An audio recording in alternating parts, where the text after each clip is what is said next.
Hi, I hope everybody's fine. We have such a beautiful day. It's kind of hazy all day and it's drizzling. It's just the perfect day to hold a cup of coffee while reading a book or just staring outside. This video is part 2 of how to use modal verbs. In part 1, I discussed 3 important things to remember when using them. Well, if you haven't watched that video, please check that out to avoid making mistakes when using them. The first use is to state an ability. Now, what modal verb you use to tell someone that you're able to do something? It's none other than the modal verb can. You want to tell someone that you're able to swim. Just write this verb right after the modal verb can, and of course you need the subject I. You now have the sentence, I can swim. If the sentence is in the negative form, meaning there's the word not, then it'll be I cannot swim or just simply I can't swim. In the question form, it'll be can you swim? Just move the modal verb can and make it as the very first word of your sentence. Actually, we don't have much to consider when it's in present tense. However, when it becomes an ability in the past, then things get a little bit more confusing.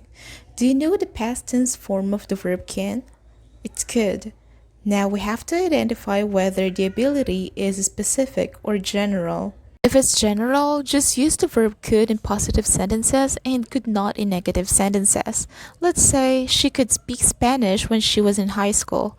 This sentence means she had the ability to speak Spanish in the past when she was in high school, but she cannot do it anymore in the present. I think we all have that ability when we were younger, which we just left in our youth. So in the comment section, I want you to share that and use the modal verb could. Let's have another example sentence. She couldn't dance before.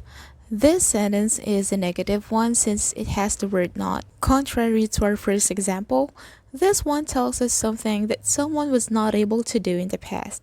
Now, when it comes to specific abilities, we have to use different phrases for positive and negative. For positive, it's was able to, but for negative, it's couldn't, the same as what we use for general abilities. Is it difficult? Let's take a look at this example. Don't we say, I was able to pass the exam and not I could pass the exam? Let's have another example. I was able to take a picture of this magnificent bird. Let's make this sentence a negative one. I couldn't take a picture of this magnificent bird. I hope I'm making sense and you get what I'm saying. If you like this video, please like and subscribe. Now, moving on to modal verbs of probability, let's discuss the verb may first since this is the most common under this category. This verb is almost the same as might. They both state probability but are less certain than other verbs. May is also used for something possible to happen in the future. For example, it may rain. And in a formal way, unlike might, this drug may cause you headache. May is for something factual or possible to happen. For example, we may go on vacation. Now let's have might for us to see the difference between the two. If you go home early, you might see her. This one is for hypothetical, which is one of the uses of might. Let's have another sentence. If I win the lottery, I might buy a house in Iceland. This one is for something remotely possible, which is another use of might. Let's now talk about the past tense of may, which is might. Now, don't be so confused when using this word in past tense form. Just remember that if this is in past tense form, then there should be the verb have after it and the main verb is in its past participle form. Let's use the example sentence, we may go on vacation. This is in present, but let's say that a year passed, so we now have to use might. Just change the verb may into might, attach the verb have after, then change the main verb go into gone, which is its past participle. The sentence will be, we might have gone on vacation, but I had to start working right away in my new company.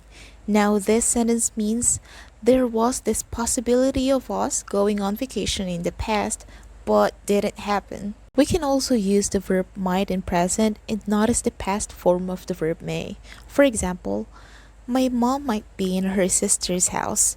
Now we're just talking about the possibility of this person's mom to be in her sister's house.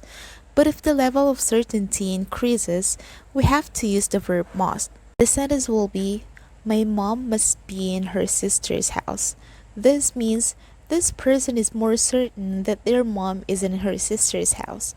The negative form of must in stating probability is cannot and not must not. For example, my mom can't be in her sister's house. Now we're more certain that this person's mom is impossible to be in her sister's house. Alongside must is could, so this person can also say, my mom could be in her sister's house.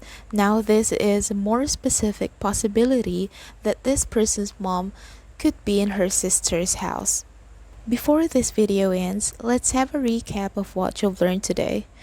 To express ability, you may use the modal verbs can and could, and the phrase was able to. To express possibility, you may use may, might, must, and could. Please note that a lot of people are using these modal verbs interchangeably, which is usually fine, especially if it's just speaking. But if you're speaking in a more formal situation, it is always helpful to know the differences between these modal verbs and use them correctly. Also, I want you to pick 2 modal verbs and use them in sentences. Write them down below. If you like this video, please don't forget to like and subscribe or share it to your friends so it can reach more learners. Have a good day, everyone. Dream and make your dream happen. I'll see you on my next video. Bye!